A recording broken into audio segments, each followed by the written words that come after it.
আপনি কি জানেন ইংরেজিতে কথা বলার সময় আমরা প্রায় 80% কথা মাত্র 3টি টেন্সে বলি। আজকের ভিডিওর পর আপনার টেন্সের বই চিরতরে চলে যাবে। আমি আপনার ইংলিশ বন্ধু, আর আজ আমরা গ্রামারের সবচেয়ে বড় ভীতির টেন্স সহজ করব। সরাসরি নিয়ম হচ্ছে সাবজেক্ট প্লাস ভার্ব। যেমন আই ইট রাইস, আমি খাই। হি গোস টু স্কুল, সে স্কুলে যায়। মনে রাখবেন হি সি হলে ভার্বের শেষে এস বা ইএস যোগ করতে হয়। এটাকে আমরা বলি থার্ড পারসনের ট্রিপ।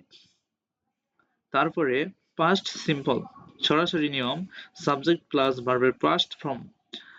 উদাহরণ আই অ্যাট, আমি খেয়েছিলাম। হি ওয়েন্ট, সে গিয়েছিল। অতীতের যে কোনো গল্প বলতে গেলে এই ফর্মুলা কাজ করবে। ফিউচার সিম্পল, সরাসরি নিয়ম উইল উইল প্লাস ভার্ব। উদাহরণ আই উইল ইট, আমি খাবো।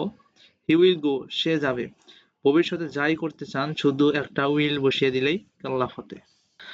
আপনি যদি একটি চার্ট দেখতে চান তাহলে খেয়াল করুন, একটি চার্ট যদি দেখতে চান টেন্সের তাহলে খেয়াল করুন যে প্রেজেন্ট হচ্ছে আই প্লে ফুটবল, একই সেন্টেন্স দিয়ে পাস্টে হচ্ছে আই প্লে ফুটবল মানে আমি ফুটবল খেলেছিলাম, আর আই প্লে ফুটবল মানে আমি ফুটবল খেলি।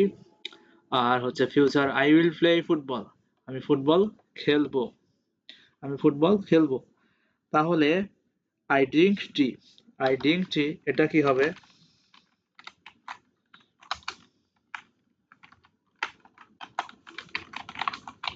আই ড্রিঙ্ক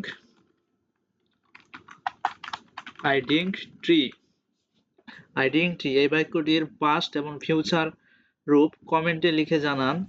গ্রামার মুখস্থ নয়, বুঝুন। দেখা হবে পরের ক্লাসে। সাবস্ক্রাইব করেই পাশে থাকুন।